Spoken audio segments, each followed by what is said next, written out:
I had just finished preparing dinner for the family, but it turned out that the wives weren't included after all. Oh well, I thought. My heart was overflowing with joy as I glanced at my husband and father-in-law, who both nodded in agreement. It was time to bring out the meal. As I searched through my bag, I found what I was looking for, an envelope. I held it up and said, "Mother, I found this." The envelope contained a note that began, "My name is Molly. I married my husband Kevin when I was 25. 3 years later, we welcomed our daughter, and we've enjoyed a happy life together as a family. After our child's birth, I returned to work, and we've been working hard to balance parenting with our careers. One of the biggest challenges in my life has been dealing with my mother-in-law. She's often been the center of attention in the family and has a tendency to make everything about herself. My husband Kevin is the middle child of 3 siblings. He's the only one who is married. His siblings are still enjoying their single lives. My mother-in-law, who likes to think of herself as the Madonna of the family, has always been a difficult presence. She often refers to herself as the family's Madonna, and I suppose she really believes it. When I entered the picture as the only daughter-in-law, the dynamic shifted. My father-in-law and Kevin's siblings treated me with care, but my mother-in-law saw me as a rival. At the beginning of our marriage, Kevin's mother was convinced that I would never fit in. She would insist that Kevin should not forget the family meals despite our busy lives. "You should still have meals at our home," she'd say, even though Kevin and I manage our household together and he's supportive of my cooking. Kevin always stood up for me. He's someone who speaks his mind and is unwavering in his support.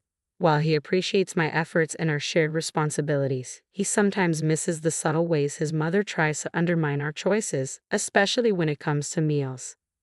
When we visit my husband's parents' house, my mother-in-law serves the meals. On the surface, it seems like a typical family dinner, but there's something peculiar. She never lets me into the kitchen. Even when I offer to help, she insists I stay out. The food always looks the same, and since I'm not allowed to assist, I never know what's in it. Once I had a soup filled with tiny fish bones. I didn't realize it until I drank it in one gulp, which left me in excruciating pain. Another time, I bit into a stick of bitter garlic mixed into a dish that was overwhelmingly harsh. "Molly, are you all right?" Kevin asked, noticing my discomfort. "I think I have a stomach ache," I replied. "Are you okay?" my mother-in-law pressed. "Oh, you don't like my food, do you?" she said, her tone sharp. "She said she's not feeling well." "Stop it," Kevin intervened. "Maybe she's just pretending," my mother-in-law suggested dismissively. "I don't think so," Kevin replied, clearly frustrated. "Hey, stop treating her like this when she's sick." "Fine, you're all on her side," my mother-in-law snapped. "That's not what we mean," Kevin said, trying to calm the situation. "I made dinner for everyone. What's wrong?" "Don't worry, I'll eat it all," I assured them, though I was struggling. "No, you," Kevin started to say. "You scared me," I exclaimed, seeing his reaction. "What's wrong? Why are you shouting?" I asked. "It's just," Kevin said, "I can't let you eat food that's gone cold." He took the plate of meat and potatoes from in front of me. "What the hell?" I exclaimed as he threw the food away. "Why is it so different from what I'm used to?" "It happened before," Kevin said, clearly frustrated. I was served a soup filled with tiny fish bones. When I mentioned it, my confusion was met with denial. "Mom, what's going on?" I asked, bewildered. "I didn't do anything. You must have misunderstood," she replied. "Of course not. This meat and potatoes are terrible," I insisted. When my husband tried to serve the meat and potatoes to my father-in-law, my mother-in-law snatched the plate away. "If it's that bad, you don't have to eat it," she said dismissively. "That's not what I meant," my husband said, frustrated. "I'm asking why Molly's food is so bad." "I have no idea," my mother-in-law responded. "I think she did it on purpose," my husband accused. "Enough. This is unbelievable," I said. "You never let Molly into the kitchen, and now you're taking the plate like that? There's something wrong here." "Yeah, I think so too," Kevin agreed. "Well, I'm done," I declared. "I'm never cooking another meal here again." In the end, my mother-in-law never admitted any fault or apologized. Kevin used this as an opportunity to stop visiting his family. The rest of the day was relatively peaceful until something unbelievable happened.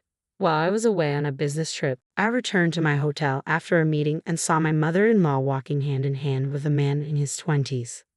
"What? No way," I gasped, Frozen in disbelief, I was sure of what I saw.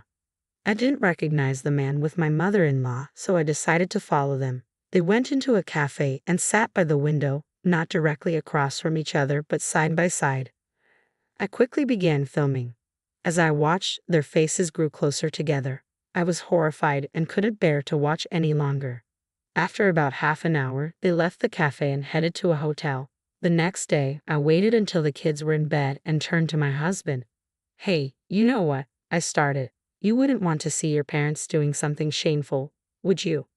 I hesitated, gauging his reaction before deciding whether to show him the videos and photos. If he didn't want to know, I planned to delete them. "I don't care," he said. "If you want to see something unsavory your own parents are doing, then I guess you can learn something from it." I was taken aback. "Wait, you're okay with this?" "Well, if there's something wrong with your parents, I'd like to know." "Actually, it was your mom," I revealed. "Oh my God, was it my mom?" he asked, stunned. "Yeah, I guess so." "What did she do to you?" he asked, clearly distressed. "Nothing to me personally," I said, "but I saw what happened yesterday." "Oh, seriously?" he responded. I handed him my phone with the videos and pictures. He looked at the images and said, "Oh my God, that's disgusting. I can't believe my mom did that. How old does she think she is?" He didn't seem shocked, though. "You're not shocked?" I asked. "No, not at all," he replied. "I mean, it's not her first time." "What do you mean?" I asked.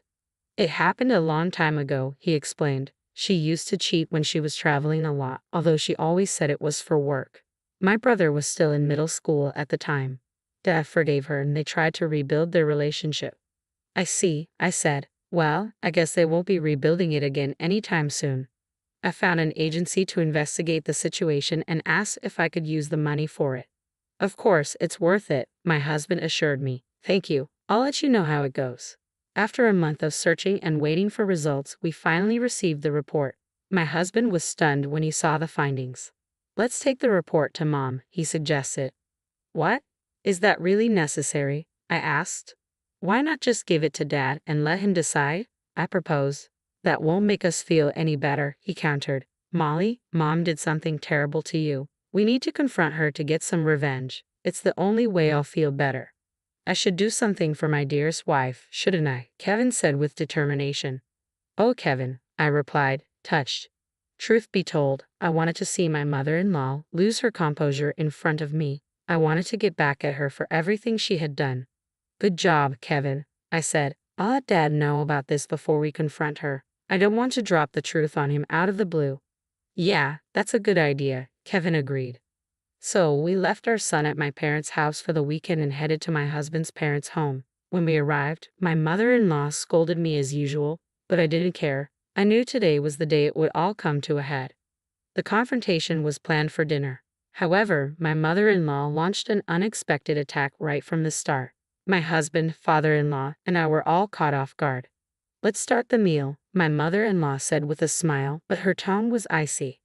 The three of us, including myself, were left stunned.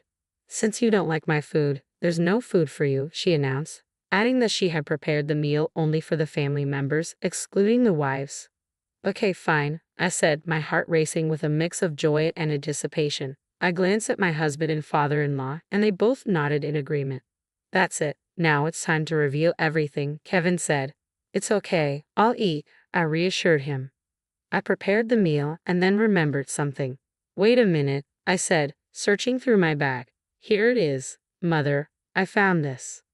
I held up an envelope. "Well, I can't eat this," I added. "Oh yes, this was a present for Mother. I totally forgot about it." I handed the envelope to my mother-in-law. "Oh, you can be smart sometimes," she commented with a hint of sarcasm. Despite the comment, my mother-in-law accepted the envelope happily. But as she looked at the contents, her hands stopped and she began to tremble. "What's the matter?" I asked. "It's nothing," she replied, trying to dismiss it. "Is it really nothing?" I pressed. "What did she give you?" "It's nothing special," she said, but her voice was shaky. "Come on, let's see," my husband insisted. My mother-in-law tried to use her chopsticks to get some rice, but her hands were so unsteady that the rice spilled out of the bowl. "What's going on?" my husband asked. He took the envelope from her, and she desperately reached for it. Give it back to me, she pleaded.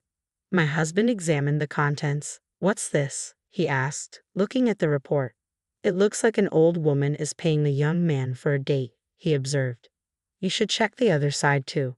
Turning it over, he found photos of my mother-in-law with several young men. At first, the images seemed to tell a story that matched the report.